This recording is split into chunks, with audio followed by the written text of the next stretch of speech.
Bueno, Beatriz Martínez Sosa viene de la Universidad de Quebec, en Montreal. Está licenciada en Diseño Gráfico en la Universidad Autónoma de Puebla, México, y a lo largo de su formación ha pasado por la School of Visual Arts de Nueva York, la Universidad de Po, en Francia, la Universidad de Brighton, y finalmente desde 2021 está en la Universidad de Quebec dedicada a realizando un doctorado de Museología y Mediación y Patrimonio. Por tanto, ha trabajado en la comunicación visual desde el 2007 y la tesis que prepara, gira en torno a la estética y la teoría del arte. Su investigación se centra en la proposición de una teoría de la exposición a partir de un marco lingüístico, es decir, la exposición como sintaxis. Pues nada, bienvenida. Gracias. Bueno, buenos días a todos. Antes de empezar, quiero agradecer al Comité Científico por darme la oportunidad de ser parte de un evento tan estimulante y relevante para los estudios museísticos como es este congreso. La comunicación que voy a presentar se titula Revisión y reflexividad cuando el museo se expone. En los últimos años, ante la presión de públicos cada vez más diversos y comprometidos, la institución museística ha sido el blanco de debates en torno a la descolonización. Siendo en sí mismo producto de la colonización, no es de sorprender que el museo se vea envuelto en situaciones profundamente complejas dentro de este proceso, el cual, al desarrollarse públicamente, lo somete a las críticas y expectativas de sus visitantes y de los agentes políticos y culturales de su entorno. En este contexto, mi comunicación se concentra en analizar las acciones y efectos que tienen lugar cuando el museo deja de lado su pretendida objetividad y se vuelve un objeto de museo en sí mismo, asumiendo sus fallas con respecto a la representación de minorías racializadas y mostrando con transparencia sus procedimientos para remediarlas. Para clarificar lo anterior, pensemos que toda obra dentro de un museo porta al menos dos estratos semánticos. Por un lado, la obra como expresión de las intenciones del artista.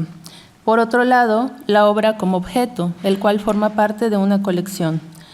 Tradicionalmente, el museo es la institución dedicada a transmitir de la mejor manera posible el primer estrato, hacer un puente entre el artista y el espectador. Sin embargo, en los últimos años, algunos comisarios y sobre todo artistas, quienes llegan a fungir temporalmente como comisarios, se han concentrado en el segundo estrato, es decir, exposiciones que se interesan no en la obra en sí misma, sino en su historia como bien material resguardado por una institución. Ahora bien, dada la naturaleza de tal institución, esta tendencia ha puesto al descubierto sus historias problemáticas como procedencia y montaje de objetos, discriminación racial y de género, etc. Y aunada a la presión social mencionada previamente, la ha colocado en una posición decisiva para repensar sus prácticas y sus narrativas. En esta comunicación presentaré el análisis de 3 casos de museos situados en el norte global. Cada uno tiene una especificidad, pero los 3 comparten 2 elementos. El esfuerzo por escuchar con empatía las voces de una sociedad multicultural y la respuesta creativa para abordar un pasado cuestionable. Como se trata de casos bien documentados, cuya información es fácilmente accesible y además el tiempo es breve, me voy a concentrar en el análisis de las estrategias, dejando de lado los detalles, la descripción de los detalles, sobre los cuales en cualquier caso podré profundizar si es necesario después. El primer caso del que voy a hablar es relevante porque nos hace reflexionar acerca de las cuestiones de presentación y representación en el museo. Porque el museo, por una parte, presenta objetos, los cuales hace accesibles a los visitantes. Pero por otra parte, la manera en la que los presenta va a configurar una representación acerca de estos objetos, moldeando así nuestra percepción sobre sus creadores, la época y el lugar en que fueron creados. En el caso de las minorías racializadas, sus representaciones museísticas han sin duda contribuido a perpetuar su exclusión. Esta dualidad entre presentación y representación se torna más compleja cuando la institución en cuestión tiene una orientación evidentemente científica, como es el caso de los museos de historia natural. Porque aquí, como visitantes, asumimos que no hay representaciones, es decir, confiamos en que lo que se nos muestra son reproducciones, retratos fieles de la realidad. Aquí analizaremos uno de los símbolos por excelencia de los museos de historia natural, el diorama. El primer caso que voy a presentar tiene lugar en el American Museum of Natural History de Nueva York y el diorama All New York. La reflexividad aquí no recae sobre los objetos que el museo ha coleccionado, ni tampoco sobre la manera en la que los ha presentado, sino sobre una representación errónea que el museo mismo concibió, materializó y divulgó durante décadas. El diorama en cuestión muestra un encuentro que tendría lugar durante el siglo XVII entre los Lenape, los pobladores originales del territorio de la actual ciudad de Nueva York, y los colonos holandeses. Como podemos observar, los indígenas son retratados siguiendo estereotipos que hoy nos parecen caricaturales. Desde su creación en 1939, el diorama no había sido objeto de ninguna revisión. Durante estos años, varios críticos ya habían señalado sus inconsistencias históricas, hasta que en 2018 el museo decidió finalmente abordar el problema. Para corregir esta representación había varias opciones. La primera, teóricamente la ideal, era rehacerlo. Sin embargo, el costo de varias decenas de miles de dólares volvía esta opción inviable a corto plazo. La segunda opción era cubrirlo hasta tener el presupuesto para cambiarlo o hasta que se tomara una decisión sobre su futuro. La tercera opción, fácil de ejecutar materialmente, implicaba un bajo costo y la posibilidad de dar una respuesta relativamente rápida. Así que el museo elige esta opción.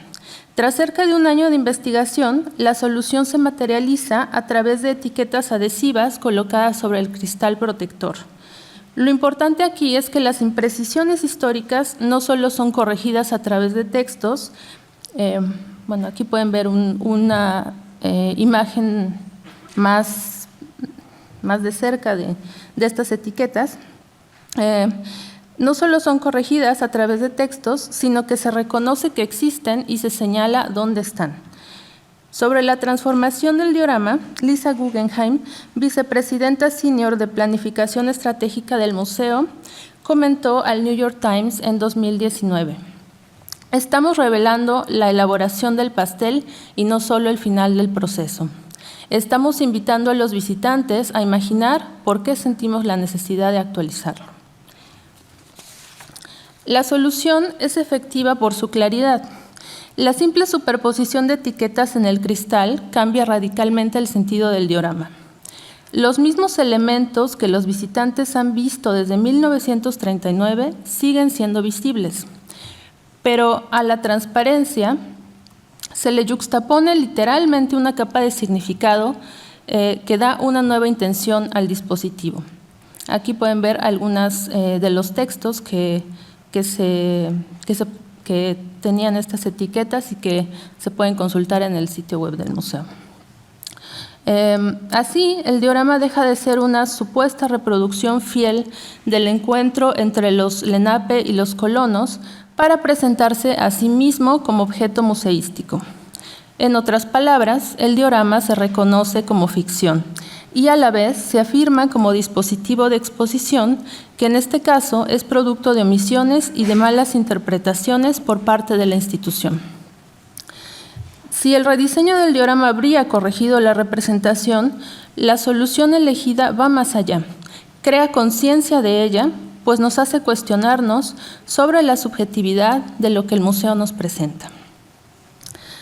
Pasaremos ahora al segundo caso, que también tiene que ver con la representación de minorías racializadas, pero que aquí comprende el edificio y un pasado extremadamente problemático con el que la institución debe aprender a coexistir. Se trata del Afrika Museum de Tervuren, en Bélgica. Este es un museo que tiene una historia directamente colonial, ya que fue creado para mostrar la colección del rey Leopoldo II, obtenida durante las expediciones en la colonia del Congo. Esta institución, cuyo nombre oficial es Museo Real de África Central, pasó por una renovación de 5 años que inició en 2013. Una de las conclusiones de los estudios que se hicieron durante este proceso fue que las esculturas de la gran rotonda del edificio tenían que desmontarse. Esta es una imagen de esta rotonda. Las esculturas son las que se encuentran en los nichos alrededor. Que las esculturas tenían que desmontarse debido a su carácter explícitamente racista. Sin embargo, la Agencia de Patrimonio Inmobiliario que supervisó los trabajos no autorizó este cambio, argumentando que las esculturas eran parte estructural del edificio. Y como ya se ha visto en otras ocasiones, la protección del patrimonio con frecuencia obliga a replantear los proyectos de remodelación. En este caso, la defensa de las esculturas impulsó una alternativa que combinara el respeto al patrimonio y la orientación hacia la descolonización. Es así como el museo lanzó una convocatoria dirigida a artistas de origen africano para crear una obra en respuesta a las esculturas de la rotonda. El ganador de la comisión fue el artista congoleño Aimé Mpan y su obra, que es esta, su obra Nouveau Souffle ou le Congo bourgeonnant. La respuesta de los visitantes, que en general no consideraron que una escultura fuera suficiente para contrarrestar la historia que la colección y el edificio mismo traen consigo, condujo a una segunda etapa donde el artista creó otra escultura. Esta representa, es la escultura que está al lado, es un cráneo, es la escultura que representa el cráneo del jefe Lusinga y hace referencia a un enfrentamiento muy violento que tuvo lugar durante la colonia. Según el museo, las dos estatuas de madera que se confrontan se refieren, una a la muerte y a las violencias del pasado, la otra a la dignidad y a las promesas del futuro. Pero una vez más, las esculturas no bastaron para satisfacer las exigencias del público y es aquí donde ocurre lo más interesante de este proceso, porque nos permite comparar dos estrategias y descubrir por qué una es más efectiva que la otra. Por un lado, tenemos la inclusión de piezas adicionales, que acabo de señalar, las dos esculturas, y por el otro lado está la yuxtaposición de elementos que se integran y resignifican lo ya existente. Este último es el proyecto Restore, que vamos a analizar a continuación. Aquí se trata de una tercera etapa de intervención sobre la Gran Rotonda, donde el propio Mpan, el artista que hizo las esculturas, colaboró con el artista belga Jean-Pierre Mula, y aquí las imágenes creadas por ambos responden a las esculturas de los nichos a través de analogías, que en la mayoría de los casos resultan muy irónicas. Estas imágenes semitransparentes se anteponen a las esculturas, creando un juego de símbolos con ellas, que invita a la reflexión por su inmediatez y su claridad. Y es que cuando hablamos de descolonización es fundamental ser directo. La respuesta no se puede prestar a ambigüedades. Una obra que tiene como misión hablar a todos los visitantes de una institución tendría que ser fácilmente comprensible y contundente. En este sentido, el artista que interviene tendría que fungir menos como tal y más como un diseñador que tiene que resolver visualmente un problema de comunicación. Lo que ocurre con las esculturas, las esculturas hechas por Mpan, es que el simple hecho de que estén en un pedestal las aísla, y este aislamiento crea una interferencia entre ellas y las de los nichos de la rotonda, las cuales, por su parte, son elementos integrales del espacio. Es por esto que el diálogo entre ellas no es directo. La intervención sobre las esculturas, en cambio, funciona porque toma en cuenta el espacio físico. Efectivamente, no es solo una respuesta conceptual a las representaciones del pasado, sino una respuesta que al interactuar materialmente con estas representaciones, las activa y genera un dinamismo con los visitantes. Las imágenes colocadas delante de las esculturas dialogan con ellas sin ocultarlas. Este juego entre transparencia y opacidad es esencial porque el visitante no puede ver la escultura del nicho sin ver la imagen contemporánea y viceversa. Es, por lo tanto, una analogía visual de la tensión entre el pasado colonial y el presente multicultural, del juego de poder entre ambas partes. Es así como la narración histórica se transforma en un discurso actual. En años recientes podemos encontrar múltiples casos de museos que en alguna medida han portado una mirada autorreflexiva sobre sus colecciones, ya sea agregando información adicional acerca de los objetos o dedicando una sala o incluso una exposición a la revisión de su pasado. Por poner dos ejemplos, en 2019 el Museo Rydberg de Zúrich organizó la exposición Question of Provenance Unwrapping Collection History y actualmente en el Museo Bode de Berlín se puede ver la exposición Plain Talk About the History of the Bode Museum. Estas exposiciones suponen una intención de provocar la reflexión de los visitantes y hacerlos cuestionarse acerca de lo que ven. Sin embargo, estos dos casos que hemos analizado hasta ahora son diferentes porque no se trata de algo lateral que los visitantes van a ver separado de la exposición habitual, sino de una capa de información que se superpone y se integra con la actual. Esta superposición implica una diferencia esencial. Primero, porque se vuelve ineludible, contrariamente a una sala o a una exposición aparte que los visitantes pueden no llegar a ver. Y después, porque muestra la actualidad de la situación. Es decir, no es una narrativa alterna, sino una declaración dicha en primera persona y asumiendo la responsabilidad histórica. Para terminar, el tercer caso que analizaremos implica también una responsabilidad histórica y aquí la consecuencia ha sido una reestructuración profunda de toda la institución originada por el cambio de nombre. Voy a hablar del Kunstinstitut Melli, antes Witte de Witt de Rotterdam. La particularidad de este caso es que no se trata de un museo etnográfico o de historia natural, los cuales se encuentran por su misma naturaleza en medio de la controversia sobre la descolonización.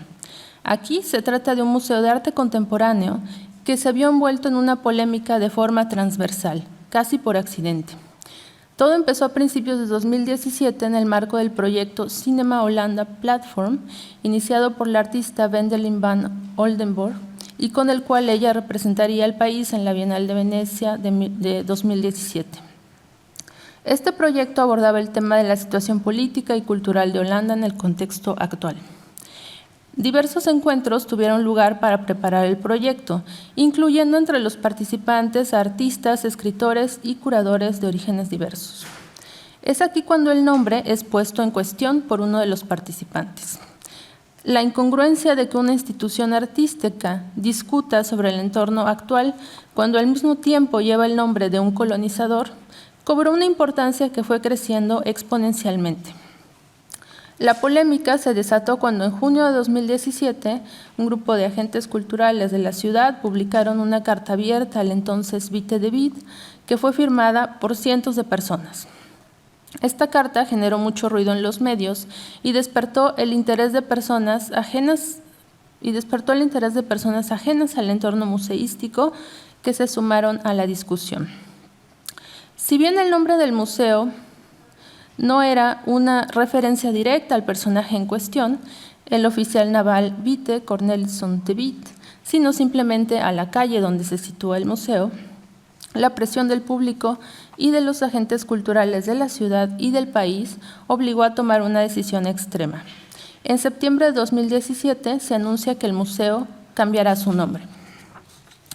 A partir de este momento inicia un largo y complejo proceso donde la nueva directora, Sofía Hernández Xoncuy, toma inspiración del arte contemporáneo para idear un programa que conduzca a obtener un nuevo nombre.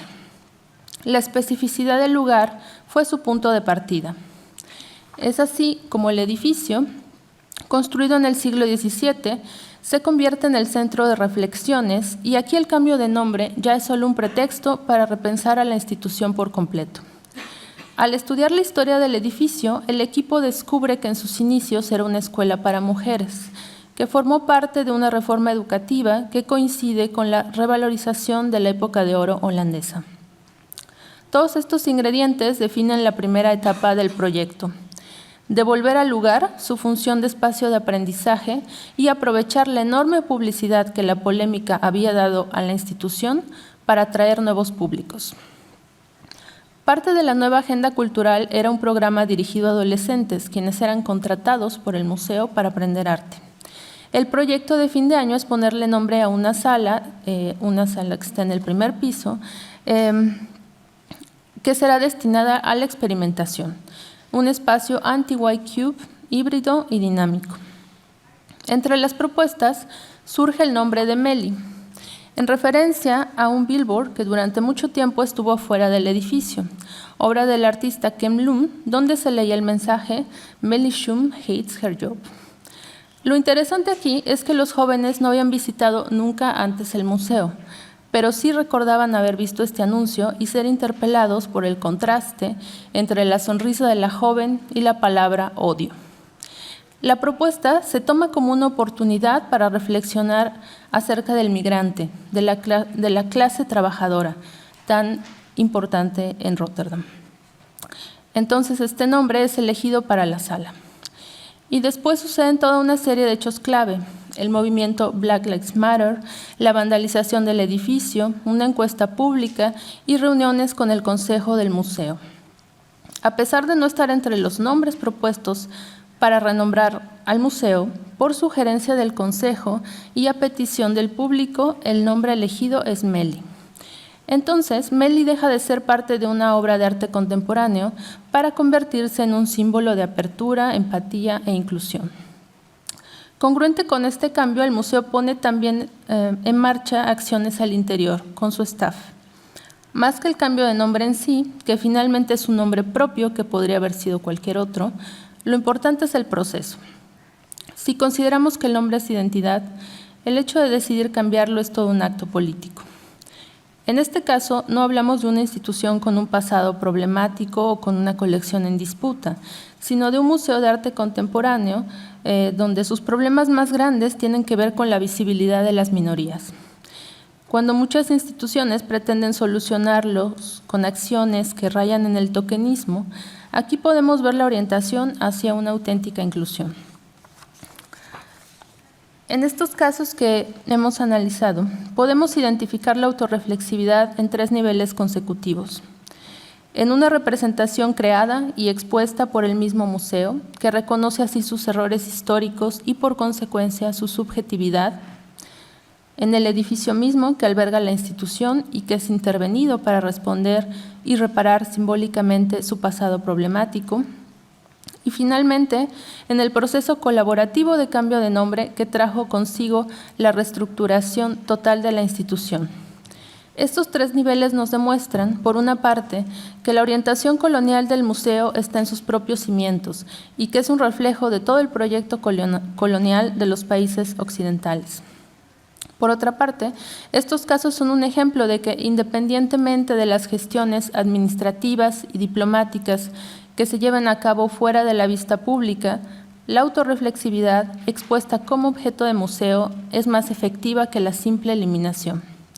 Estas estrategias nos sugieren que la clave para salir avante en este proceso no es la remoción, y menos aún la destrucción del patrimonio y la eliminación de la historia, sino la recontextualización y la resignificación para que a través de los objetos y de su montaje, del espacio que lo alberga e incluso de su identidad, la institución comunique de manera contundente la transformación ideológica que está llevando a cabo.